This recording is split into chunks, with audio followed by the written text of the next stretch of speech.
오늘은 정말 달콤하고 특별한 주제로 여러분과 함께하고 싶습니다. 성경에 무려 80번이 넘게 등장하는 하나님의 달콤한 선물, 꿀에 대해서 말입니다. 여러분, 하나님께서 모세에게 약속하신 가나안 땅을 뭐라고 부르셨는지 기억하시는지요?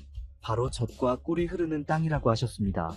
출애굽기 3장 8절에서 내가 내려가서 그들을 애굽인의 손에서 건져내고 그들을 그 땅에서 인도하여 아름답고 광대한 땅, 젖과 꿀이 흐르는 땅에 이르려 하노라고 말씀하셨습니다. 하나님께서 약속하신 최고의 축복의 땅을 상징할 만큼 꿀이 귀한 것이었다는 뜻입니다. 오늘은 바로 이 꿀의 놀라운 비밀을 함께 파헤쳐보는 시간을 갖도록 하겠습니다. 하나님께서 수천 년 전부터 성경을 통해 우리에게 알려주신 이 달콤한 선물의 진짜 가치를 함께 알아보겠습니다. 먼저 성경 속에서 꿀이 어떤 의미를 갖고 있는지부터 살펴보겠습니다. 잠언 24장 13절에서 솔로몬 왕은 내 아들아 꿀을 먹으라. 이것이 좋으니라. 송이꿀을 먹으라. 이것이 내 입에 다니라고 말씀하셨습니다. 여기서 놀라운 것은 꿀을 단순히 달콤한 음식이 아니라 좋은 것이라고 표현하고 있다는 점입니다. 시편 19편 10절에서는 하나님의 말씀을 꿀에 비유했습니다. 꿀과 송이꿀보다 더 달도다라고 했는데 당시 사람들에게 꿀이 얼마나 귀하고 달콤한 것이었는지를 알 수 있습니다. 하나님의 말씀이 꿀보다 더 달다는 것은 그만큼 꿀이 최고의 단맛을 대표했다는 뜻입니다. 또 놀라운 이야기가 사사기 14장에 나옵니다.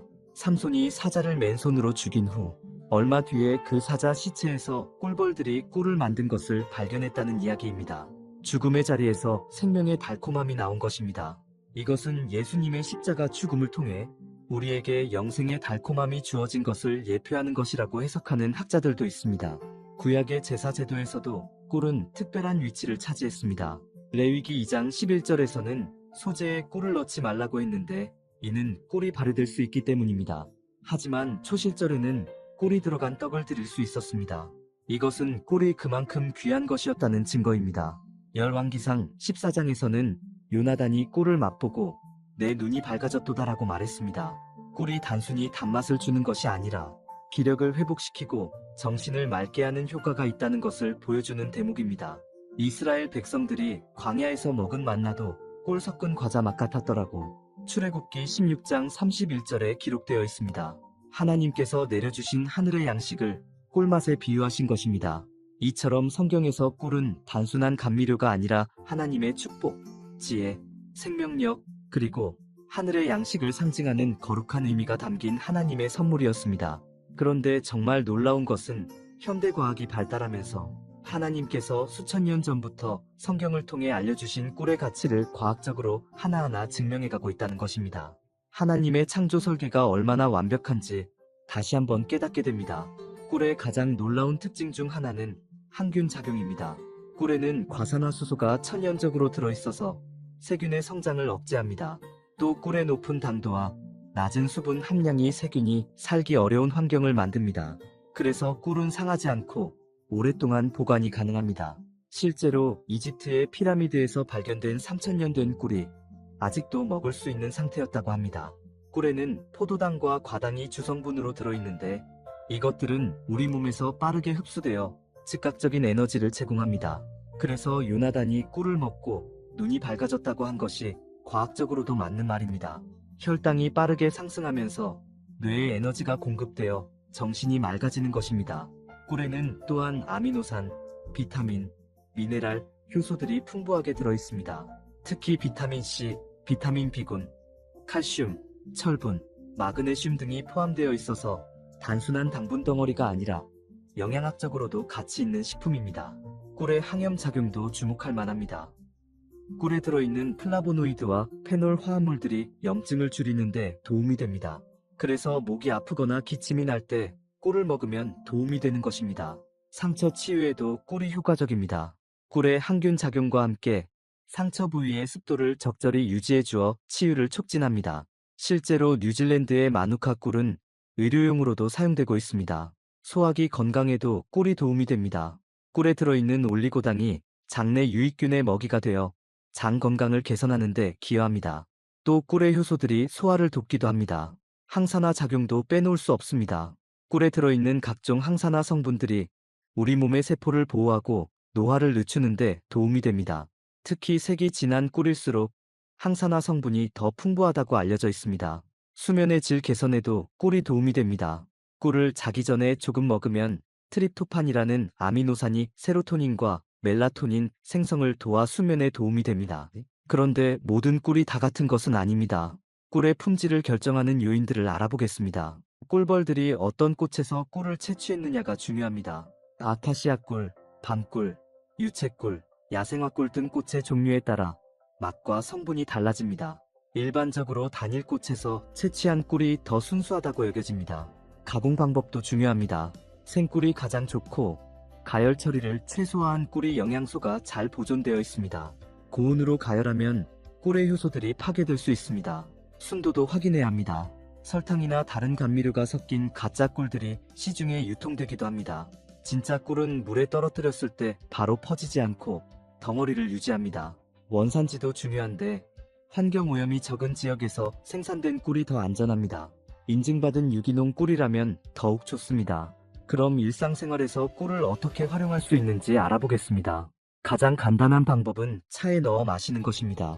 특히 생강차나 레몬차에 꿀을 넣으면 맛도 좋고 건강에도 도움이 됩니다. 다만 꿀의 효소가 파괴되지 않도록 너무 뜨거운 물에는 넣지 마시고 물이 조금 식은 후에 넣으시는 것이 좋습니다. 아침 공복에 꿀물을 마시는 것도 좋은 방법입니다. 미지근한 물에 꿀 한 스푼을 넣고 저어서 마시면 하루를 시작하는 좋은 에너지를 얻을 수 있습니다.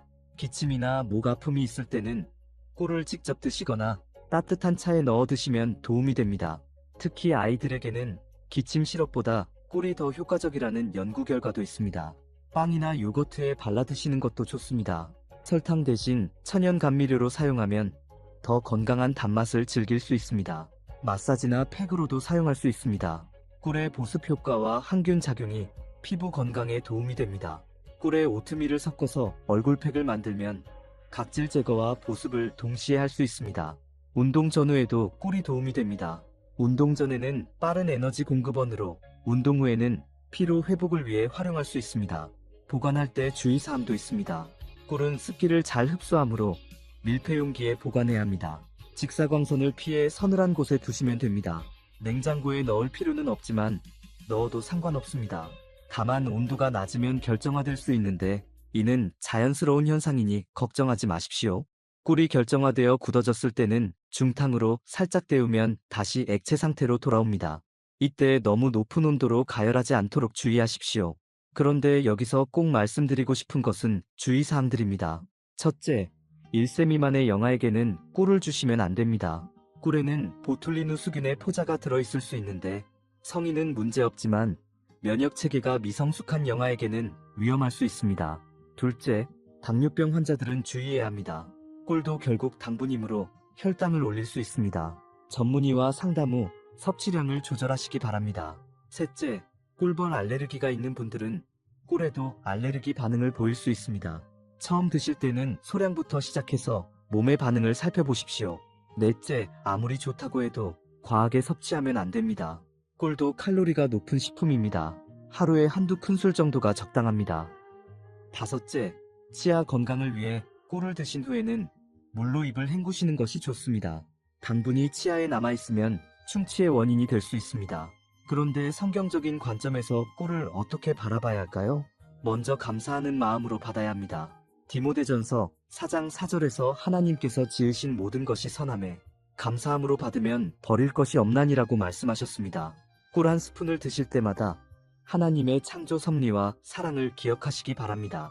절제하며 사용해야 합니다.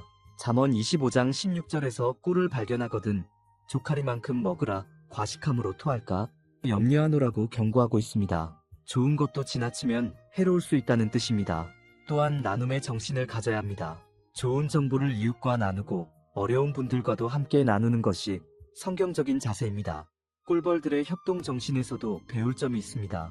수만 마리의 꿀벌들이 협력해서 만드는 꿀처럼 우리도 서로 협력하고 섬기는 삶을 살아야 합니다. 오늘 우리가 함께 살펴본 꿀은 정말 하나님께서 우리에게 주신 놀라운 선물입니다. 달콤한 맛뿐만 아니라 우리 몸과 마음을 건강하게 하는 귀한 성분들이 가득 들어 있습니다. 꿀벌이 하루 종일 부지런히 일해서 만드는 꿀 한 방울 한 방울에는 하나님의 창조 섭리가 담겨 있습니다.